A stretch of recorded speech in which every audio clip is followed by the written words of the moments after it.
Bonjour tout le monde! Après la coupe de la semaine dernière, c'est maintenant le mug de golf, peut-être pour nos Canadiens qui... Bon, vous aurez compris que ça, c'était avant la belle victoire de samedi. On s'en va vers le 7e match. Alors, go Habs go pour la suite. On reste derrière eux, mais la nouvelle de la semaine, c'est le retour de Stéphane sur la chaîne. Il a commencé à nous faire beaucoup de vidéos. Et il va également pouvoir revenir faire des parties de jeu en ma compagnie. Donc on devrait pouvoir se retrouver pour gamer ensemble, mais surtout pour vous présenter de nouvelles séries vidéo de sessions de jeu. Et ça, j'ai bien hâte. Ça fait déjà plus d'1 an et ça sera pas le choix de jeu qui va manquer. Pourquoi pas en ajouter encore cette semaine avec mon actualité ludique du 29 mai.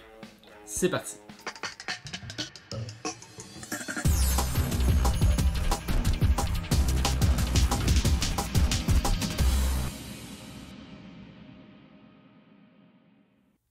Alors bonjour tout le monde, bien content de vous retrouver pour mon actualité ludique et Kickstarter du 29 mai 2021. Alors de belles réceptions, de belles grosses réceptions comme vous voyez. Mais avant de débuter donc la présentation de mes projets et des projets Kickstarter, je fais faire quelques salutations. Il y a beaucoup de monde quand même qui m'ont écrit au courant de la semaine, en commençant par Nathanaël Desforges de la compagnie 404 Onboard qui veut me présenter, donc il va m'envoyer le jeu Vol de nuit, donc expédition en avion qui retrace Antoine de Saint-Exupéry donc dans son périple de postal, je crois. Alors bien hâte de découvrir ce jeu-ci.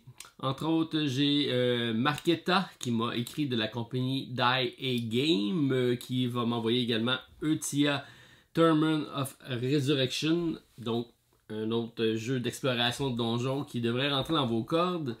J'ai également Jacques Calmon qui m'a écrit pour le site francemurder.com, donc des soirées de jeux de meurtre et mystère qui sont disponibles en téléchargement sur le site.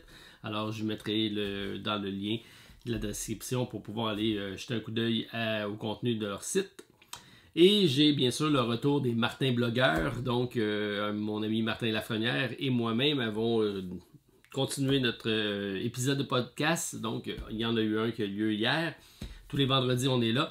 Et cette semaine c'était la face A, donc long épisode que vous pouvez écouter en section. Beaucoup de jeux qui seront présentés donc à l'intérieur de cette émission-ci. Donc je vous invite à aller jeter un coup d'œil. Je mettrai également le lien dans la description de la vidéo. Alors si on y va avec les présentations de jeux, parce qu'il y en a quand même quelques-uns.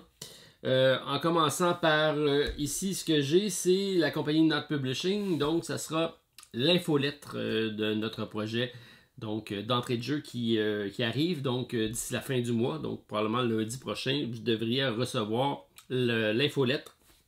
Si vous n'êtes pas déjà inscrit, je vous invite à aller le faire parce que ça va vous donner en primeur ce qu'on va amener en distribution, ce que j'appelle importation avec le programme. Donc, c'est des exclusivités qui ne sont pas disponibles en français, mais que je veux importer ici.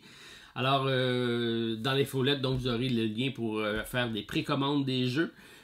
Et je vais également mettre le calendrier des livraisons, quand est-ce que je pense que ça va arriver, quand est-ce qu'on devrait recevoir le tout. Et en plus, vous aurez le droit à un code promo si vous le faites rapidement dans la première semaine. Généralement, je vous donne un petit code de promo pour les nouveautés. Alors cette semaine, en plus des jeux que je vous ai présentés le mois dernier, que vous connaissez déjà si vous êtes inscrit à l'infolette, j'ajoute également One Deck Dungeon de Forêt des Ombres, donc le deuxième volet de One Deck Dungeon, l'extension Fontaine de Jouvence de l'excellent Expédition Perdue et toutes les extensions, incluant les miniatures de Subterra qui sont disponibles en français. Alors, c'est ce que je vous propose, un mois donc d'extension, d'exclusivité en français. Donc, ça sera disponible dans la fameuse infolette que je vous ai parlé, qui arrivera début de la semaine prochaine. Alors, c'est ce qui est pour notre programme d'entrée de jeu. Alors, c'est à suivre et de beaux projets. En plus, on vous donnera l'échéancier de ce qui s'en vient comme livraison. Too Many Bones. On avait entendu parler longuement sur la chaîne. C'est donc le jeu de base que j'avais pas et qui m'a été envoyé. Donc, un Dice Building RPG, donc un jeu de rôle de construction de dés. Puisque c'est vraiment ça. C'est un gros jeu de Chip Theory Game avec des chips de poker, donc des personnages qu'on va développer, on va avoir des dés qu'on va activer, qu'on va lancer, qu'on va combattre différents monstres. C'est une aventure narrative, mais c'est seulement avec des cartes. Et c'est quand même costaud au niveau de l'anglais, il y a beaucoup de textes et la bonne nouvelle c'est que ça arrive en français, donc le colis que j'ai reçu ici, c'est gracieuseté de Lucky Duck Game qui vont nous faire part de leur campagne Kickstarter. Ben, c'est pas un Kickstarter, mais c'est une campagne de socio-financement qui sera disponible pour la localisation en français du jeu. Donc Too Many Bones arrive en français, c'est la bonne nouvelle. Alors, une présentation à prévoir sur la chaîne. J'ai déjà fait une partie en compagnie de mon ami Martin Lafrenière. Moi, j'avais le jeu Undertow, qui est le deuxième volet. Too Many Bones, celle-ci, je ne l'avais pas, donc je voulais vous le présenter. Et ça me permettra donc de vous faire une petite vidéo pour la campagne qui s'en vient. Donc, excellent jeu. Très difficile, mais on aime ça de même. Alors, c'est à suivre avec Too Many Bones. Une grosse réception cette semaine. Mini Golf Designer, donc de Alban Nanty, je vous en ai parlé la semaine dernière. Il y avait 3 copies à faire gagner au Québec. Alors, désolé pour mes amis de la France et de l'Europe. On ne vous a pas oublié, je vous reviens avec d'autres tirages. Alors, j'y vais cette semaine avec une première boîte. Je vais en faire tirer une par semaine. Donc, tous ceux qui ont participé la semaine dernière vont pouvoir donc être éligibles. Puis si vous voulez reparticiper cette semaine, ben, vous m'écrivez. Vous vous assurez d'avoir inscrit votre nom sur la nouvelle campagne qui s'en vient de Dinodocus, qui est le nouveau jeu de Alban Nanty.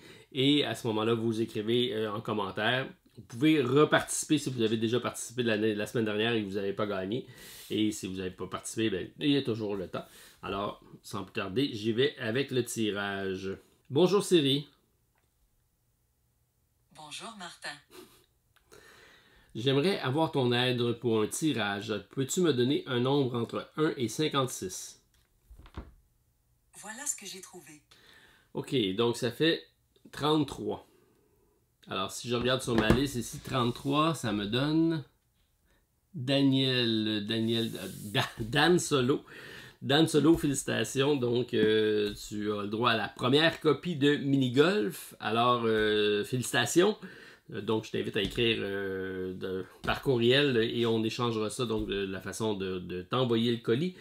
Alors, il reste 2 copies à faire gagner. Je vous invite donc à participer en grand nombre, à réécrire en commentaire pour dire que vous participez et surtout d'aller vous inscrire dans la nouvelle campagne Kickstarter qui s'en vient du petit jeu de cartes Dinodocus que je devrais vous présenter très prochainement. Et expérience ludique, j'ai sorti des petits jeux cette semaine parce que la semaine dernière sur le podcast, je vous ai parlé des jeux solo. Et j'ai ressorti des petits jeux solo qui étaient haut sur la liste, que je n'avais pas joué et je voulais retester. Je faisais longtemps, donc Friday, vendredi, un grand classique. C'est donc un jeu uniquement en solo, c'est de Friedman Fries. Alors, je l'ai ressorti, j'ai fait beaucoup de parties et pas beaucoup de victoires encore une fois. Donc, c'est un jeu assez difficile, mais toujours agréable. Petit jeu de cartes de construction avec des cartes à double utilisation. C'est un jeu très facile à sortir. Donc, on se replonge dans les règles, c'est pas très long et on a le goût d'y rejouer rapidement plusieurs parties. Et c'est un peu la même chose avec After the Virus. Et là, c'est un peu thématique, puisque c'est le déconfinement ici. On espère tous que le virus est derrière nous. Bon, c'est pas le cas ici, là, on parle de zombies. Mais petit jeu fort sympathique de celui-là, c'est Jacob Frixelius, qu'on connaît bien pour d'autres gros jeux de cartes entre autres. Et celui-ci donc est très simple, c'est de 1 à 3 joueurs. On a un deck de cartes et on va affronter des zombies. Et ce qui est le fun, c'est qu'on a des scénarios, donc en degré de difficulté et en longueur différente.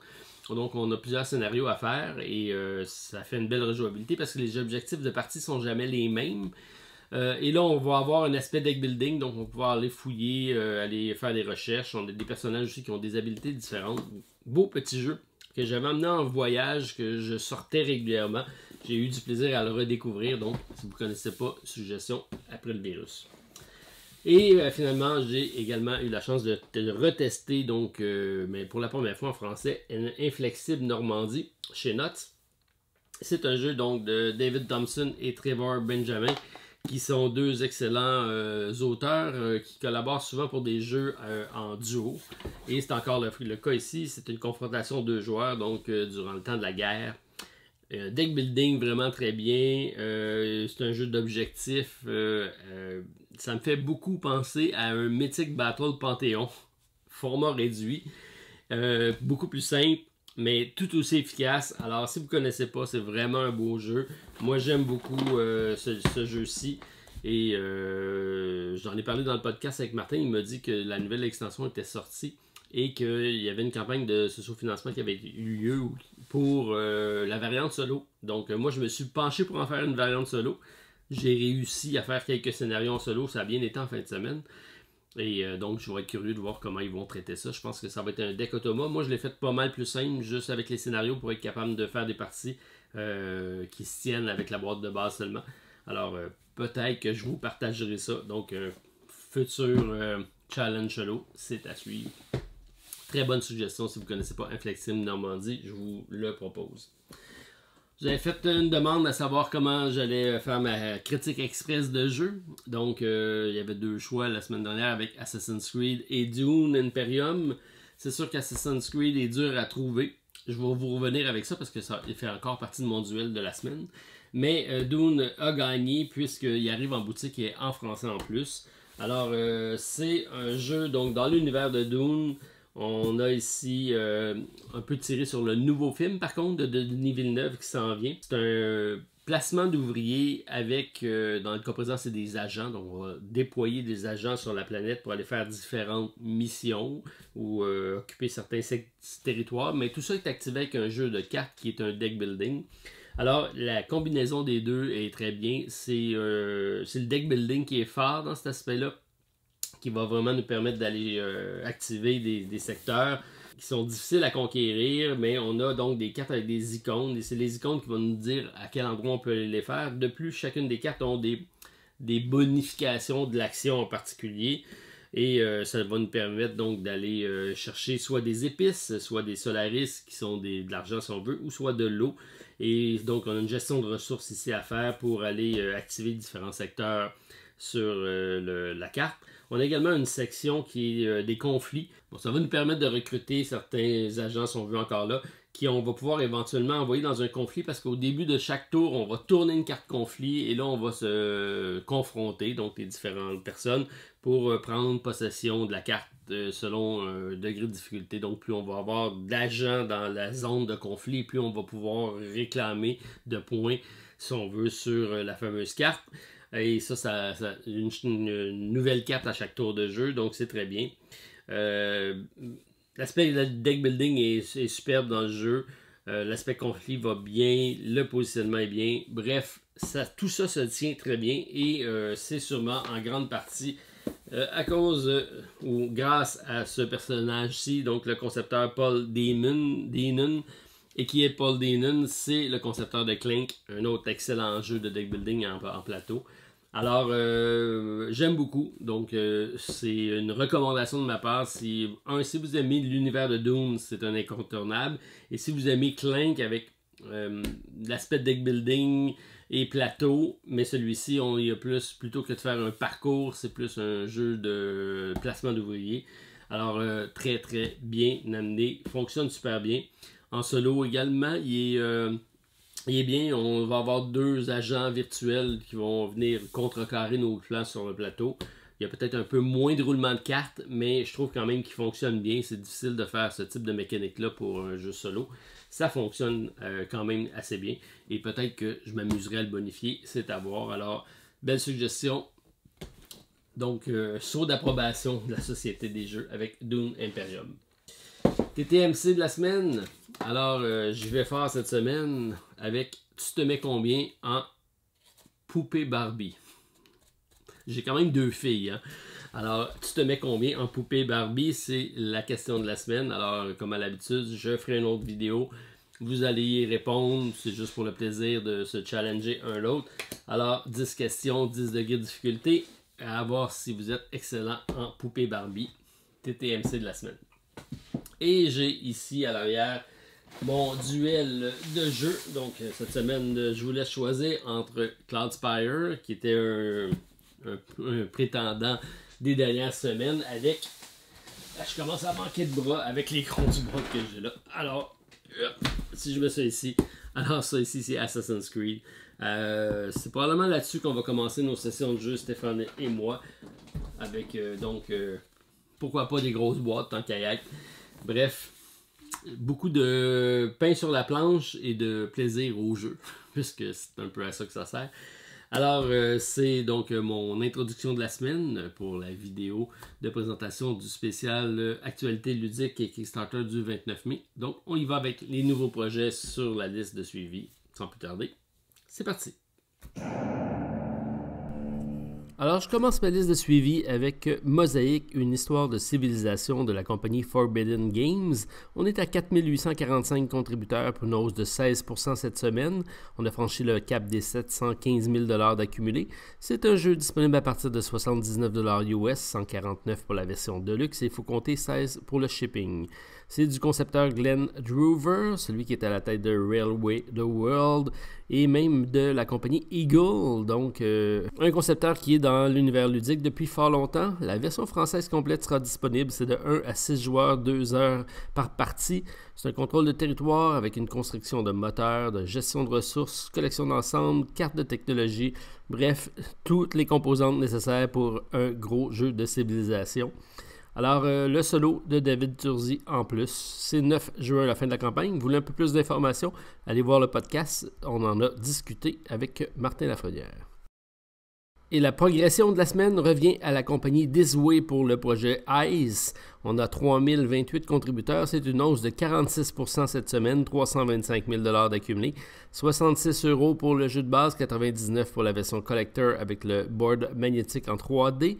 C'est de 1 à 5 joueurs, 60 à 90 minutes. C'est un plateau d'exploration à 5 niveaux pour des fouilles archéologiques à la recherche d'artefacts d'anciennes civilisations. Alors, une mécanique d'exploration originale avec plusieurs couches de tuiles à dévoiler. Des stretch goals intéressants, dont le dernier avec une 7e guilde à mécanique asymétrique. Bref, un projet à suivre jusqu'au 31 mai prochain. Également encore présent Castle Panic, le Deluxe Collector de la compagnie Fireside Games de Texas. C'est un premier projet pour eux. On est à 1591 contributeurs. Une faible hausse de 12% cette semaine, 397 000 $ en raison du prix assez élevé. Alors, on parle de 60 € pour la version de bois, 90 pour les mini, 350 avec le all-in des extensions. Il faut compter 22 à 27 pour le shipping. C'est un jeu de type Tower Defense, un grand classique déjà d'il y a quelques années qui revient en version deluxe avec des mini. Alors, avec une nouvelle artistique en plus, un peu plus accrocheur. Alors, c'est disponible jusqu'au 3 juin prochain, mais en anglais seulement. Alors, pour mon cas, c'est un peu too much pour une version de luxe de ce jeu-ci, donc je vais attendre la version boutique à suivre plus tard. Et toujours présent mon coup de cœur d'il y a 2 semaines, Chai T42 de Dan et Connie Kazmaier, des concepteurs canadiens. C'est un jeu de 1 à 2 joueurs. On est présentement à 3614 contributeurs, une hausse de 13%, 172 000 $ d'accumulés. C'est un 5 $ US pour le print and play, 39 pour la version deluxe. Il faut compter 15 à 18 de shipping. Un placement d'ouvriers à l'aide de dés intéressant. Une construction d'engins de type puzzle. Bref, beaucoup de belles composantes, incluant un deck automa avec une thématique historique en plus. Alors, tout pour me plaire. Version anglaise seulement par contre, mais il n'y a pas de texte au niveau du jeu, donc ça ne devrait pas être très compliqué. 4 juin, la fin de la campagne. Alors, je suis ça de près avec Chai T42.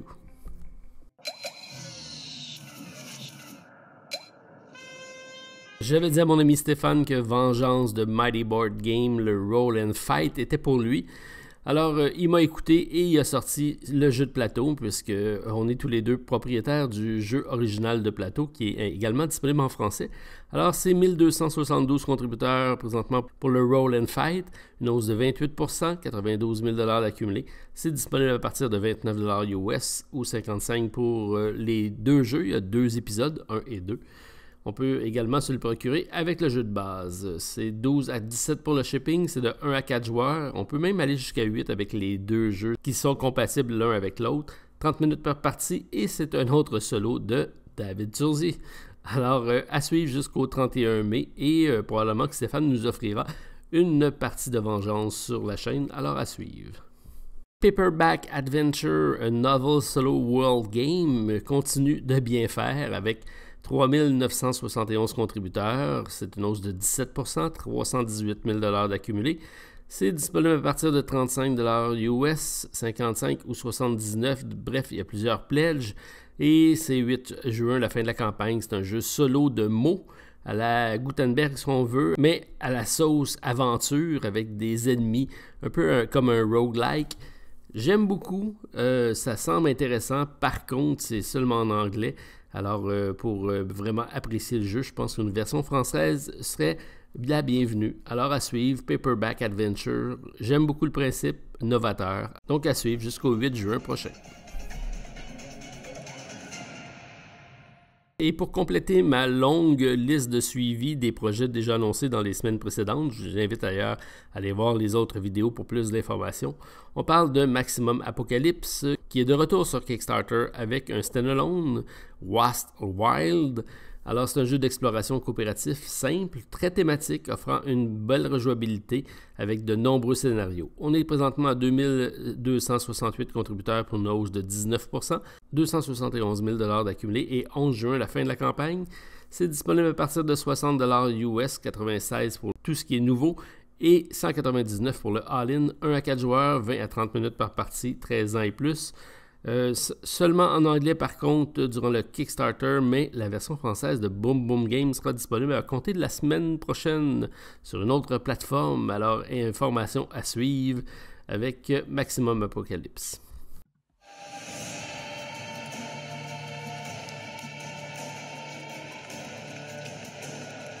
Et si on y va avec les nouveautés de la semaine, le très entendu Witcher Old World est arrivé. Un troisième projet de la compagnie Go On Board Games de Pologne, c'est eux qui étaient à la tête de Valhalla. Impressionnant, 28 687 contributeurs avec 4,3 millions d'accumulés. 70 € pour la version retail, 125 pour la version deluxe avec de magnifiques mini. Pas de frais de douane, pas de taxes, 20 à 24 € pour le shipping. Alors, c'est une campagne qui se termine le 11 juin prochain. C'est de 1 à 5 joueurs, 90 à 150 minutes, 14 ans et plus. La version française est disponible. Alors, c'est une aventure qui se déroule 7 ans avant la saga de Geralt. Pour ceux qui connaissent déjà The Witcher, c'est un jeu qui se joue de façon compétitive, coopérative ou solo. Une exploration de map avec une chasse aux monstres en personnalisant nos statistiques et notre deck de cartes des aventuriers. On est tous à la tête d'écoles qui vont former de nouveaux Witcher qui devront aller faire leurs preuves sur une map. C'est intéressant. Par contre, pas tellement novateur au niveau des mécaniques de jeu, je pense. Ça reste très beau, très thématique. Ceux qui aiment l'atmosphère de The Witcher vont être servis. Sinon, attendez-vous à un autre jeu de ce type-là qu'on connaît déjà, je pense. Alors, personnellement, je vais probablement passer, malgré le fait qu'il me tente beaucoup par son aspect graphique. Mais comme j'ai beaucoup de jeux de ce style-là, je vais passer pour celui-ci avec The Witcher Old World. Hello and welcome back to the Art of Cat. Alors, mon ami Frank West, designer, est de retour à l'île des chats avec l'extension Don't Forget the Kitten. Alors, les chatons, faut pas les oublier sur l'île. On a présentement 5 767 contributeurs pour 811 000 $ d'accumulés. 24 juin, la fin de la campagne, c'est de 1 à 4 joueurs, 6 avec les extensions. On parle de 60 à 90 minutes par partie. Plusieurs nouveaux modules, dont les chatons de Kitten, de Beast, les gentils monstres, les événements et 6 nouveaux bateaux asymétriques. Et sans oublier, bien sûr, un tout nouveau Flip and Write qui se nomme Explore and Draw. Pour 1 à 6 joueurs, alors si on flippe une carte et on remplit différents thèmes, ça me semble très bien. Alors c'est une excellente idée d'avoir ajouté des extensions à ce magnifique jeu. Personnellement, je vais attendre la version française qui devrait sortir en boutique également. Pour ceux qui ne connaissent pas, je vous invite à peut-être aller jeter un coup d'œil dans votre boutique préférée. La boîte de base est déjà disponible avec l'île des chats. Alors c'est une campagne Kickstarter à suivre jusqu'au 24 juin prochain. Yeah. Let's go. Robot Quest Arena Deck Building Game. d'un certain Robert Dougherty, qu'on connaît pour Star Realms. C'est un jeu disponible à partir de 49$ US pour la version de base, 89$ pour la version Deluxe avec extension, 17 à 27$ pour le shipping. A noter que les taxes seront chargées en supplément. Alors c'est un sympathique jeu de combat d'arène pour des robots activés à l'aide de cartes, incluant une mécanique de deck building pour rendre vos robots plus performants. Pas d'élimination de joueurs, alors on a une fonction Respawn disponible. C'est pour 2 à 4 joueurs, un look gadget mais accrocheur. Peut-être pas pour moi, mais intéressant avec Rabbit Quest Arena Deck Building Game.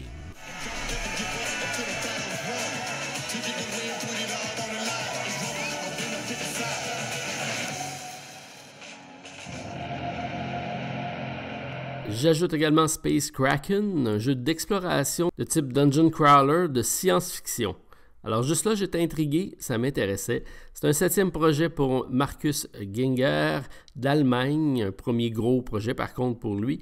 On a 1066 contributeurs, 90 000$ d'accumulés, 17 juin, la fin de la campagne. La version française est disponible, c'est un roguelike d'exploration de type donjon science-fiction pour 1 à 4 joueurs asymétrique. C'était très prometteur, mais ce que j'ai vu me laisse sur mon appétit au niveau du gameplay. Alors, je vais creuser un peu plus. C'est une histoire à suivre avec Space Kraken.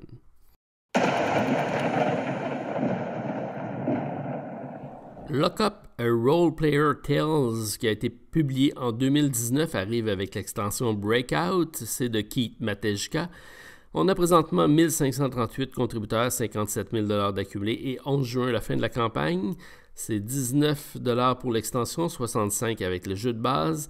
Et il faut compter 12 à 16$ pour le shipping. C'est de 1 à 5 joueurs, 90 minutes par partie. Une version française disponible de Intrafin Game.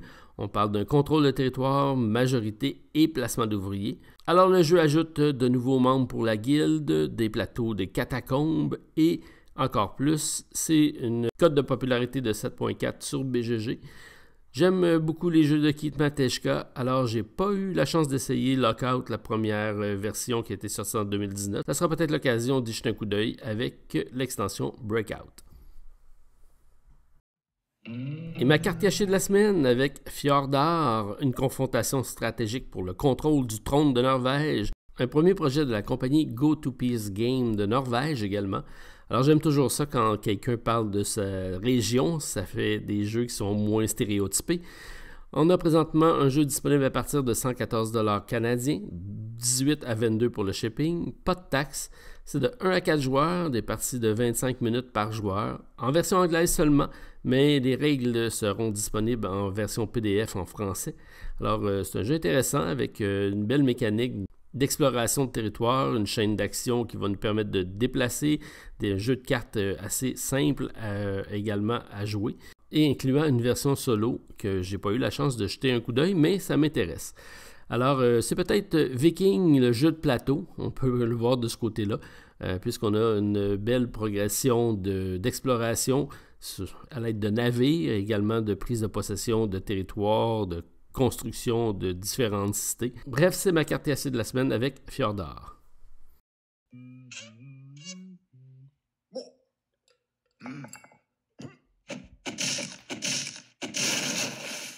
Je vous avais parlé il y a quelques semaines de Paris, qui est un jeu de Wolfgang Kramer et de Michael Tesling chez Game Brewer. Eh bien, ils sont de retour avec l'Étoile, qui est l'extension. Alors, c'est présentement 1346 contributeurs, 75 000$ d'accumulés, 18 juin, la fin de la campagne. Et c'est disponible à partir de 20$ pour l'extension, 99$ pour la Big Box avec le jeu de base. On parle de 8 à 29$ pour le shipping, c'est un 2 à 4 joueurs, 90 minutes par partie. Version française disponible, un placement de tuiles, collection d'ensemble et de majorité.